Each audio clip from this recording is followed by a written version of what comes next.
Humarap na po sa PNP-CIDG ang nagbitiw na head coach ng Ateneo Men's Basketball Team na si Tab Baldwin.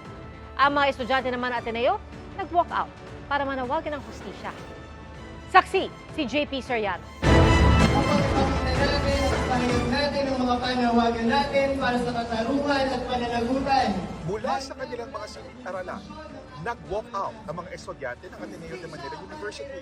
Iisa ang kanilang sigaw. Hustisya para kay Rene at Divine! Ang ilan, suot pa ang kanilang toga nang makiisa sa protesta. We want a genuine system where we can be heard. Otherwise, something like Renee Divine's death could happen again. At kahit bumuhos ang ulan, hindi natina ang masinhin nilang panawagan para mambigyan ng hustisya sina Rene Paterbonia at Divine Adili. Ayon sa mga mag-aaral, binigo ng pamunuan ng Ateneo de Manila ang mga kaanak ni Rene at Divine, pati na rin ang buong Ateneo community. You're expecting so much from an institution which, in hindsight and history, especially in the Philippines, we have played a big part in not only forming leaders who have not only the dignity but also the respect for life. Our call po really is for Ateneo to do better. We really believe that there can be change. So whether it's a change in leadership, kung kailangan man pong baguhin yung mga tao na nakaupo, or kung yung tao mismo na mga nakaupo ngayon from Father Bobby down to the directors, kung kailangan po talaga ng pagbabago. Hinihingan namin ng reaksyon ang pamunuan ng Ateneo, pero nauna nilang sinabi na iniimbestigahan na ang nangyari at patuloy ang pagkikipag-ugnayan nila sa mga otoridad. Sa isang bagong pahayag, sinabi ng ADMO na kasabay ng pag-alala kina Paterbonia at Adili, patuloy rin ang pag-agapay nila sa mga miyembro ng Ateneo Men's Basketball Team. Nagbibigay raw sila ng psychological support para sa mga manlalaro, coaches at staff nito. Dumating sa NBI ang abogado ng Ateneo na kumakatawan sa presidente nitong si Father Roberto Yap at humingi ng hanggang June 26 para maibigay ang mga ipinasubli ng student records at mga dokumento kaugnay ng sports program.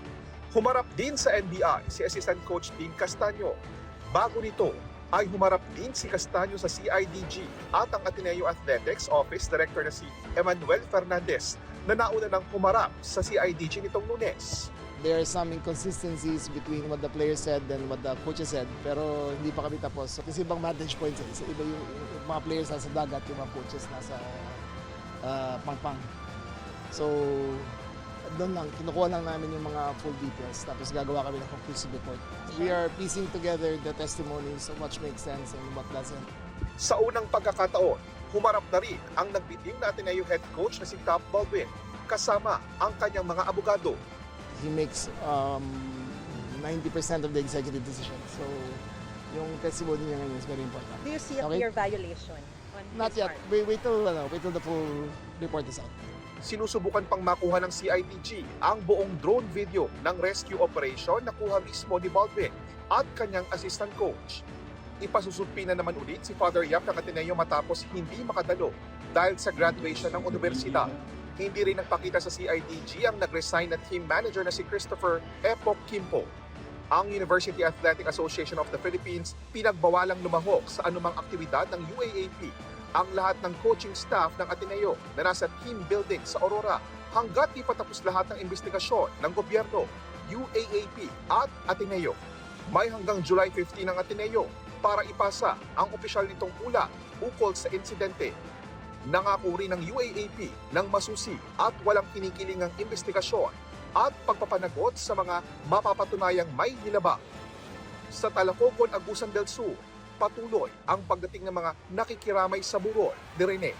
At ngayong paparating ang Father's Day, lalong dama ng kanyang ama ang pangungulila. Father's Day tapos nito ang nangyari kay Rene. Wala na siya.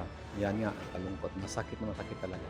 Ako po si JP Soriano, ang inyong saksi.